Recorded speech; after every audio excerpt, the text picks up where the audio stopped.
అలా జాతకాలు చెప్తున్నారు, అన్ని కరెక్ట్ చెప్తూ మంచిగా చెప్తుంది. అవునా?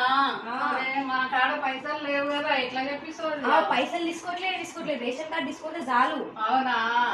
అయితే పోదాంపా, ఉట్టిగానే కదా. అవన్నీ కరెక్ట్ చెప్తే అప్పుడు లాస్ట్ ఒక 500 ఇద్దాంలే. సరే పోదాంపా. కాంతమ్మ గారు కూర్చోండి. మా పేరు బాగానే గుర్తొచ్చింది.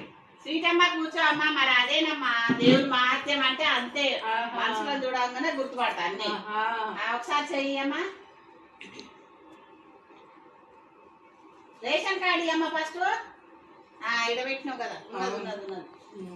నీకు 3 కొడుకులు, 2 బిడ్డలు. ఒక బిడ్డ అమెరికాలో ఉంటది. ఇప్పుడు ఒక కొడుకు ఇక్కడ, ఒక నల్లగొండలో ఒక కొడుకు దగ్గర ఉంటావు. ఆ కొడుకు ఒక కొడుకు, ఒక బిడ్డ.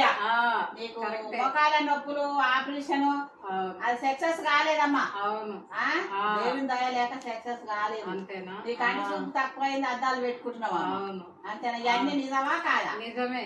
ఓం నమో నారాయణాయ.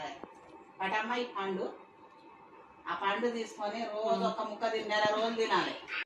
క్లాస్ ఫస్ట్ కావాలంటే ఏం చేయాలి స్వామి? ఏం చేయాలంటే నువ్వు చదువుకునే బుక్ తలకాయ కింద పెట్టి పడుకో. అక్షరాలన్నీ తలకాయ లోపలికి పోతాయి. మంచిగా పొద్దునే పోయి ఎగ్జామ్ రాయి, అన్నీ గుర్తుకొస్తాయి. క్లాస్లో ఫస్ట్ వస్తావు. ఓకే? నెల రోజులు ఎట్లా తినాలమ్మా ఈ పండు? అదేం పాసిపోదమ్మా, దేవుని వల్ల మహిమ వల్ల అట్టనే ఉంటది. రోజు ఒక ముక్క నెల రోజులు తినాలి. అట్లయితేనే నీకు అన్ని మంచిగా జరుగుతాయి. అర్థమైందా? ఇప్పుడు అన్ని మంచిగా చెప్పినట్టేనా? చెప్పిన ఇంకా వాళ్ళకి ఉంటే తీసుకురా, వాళ్ళకి కూడా మంచిగా చేసిపోతాను.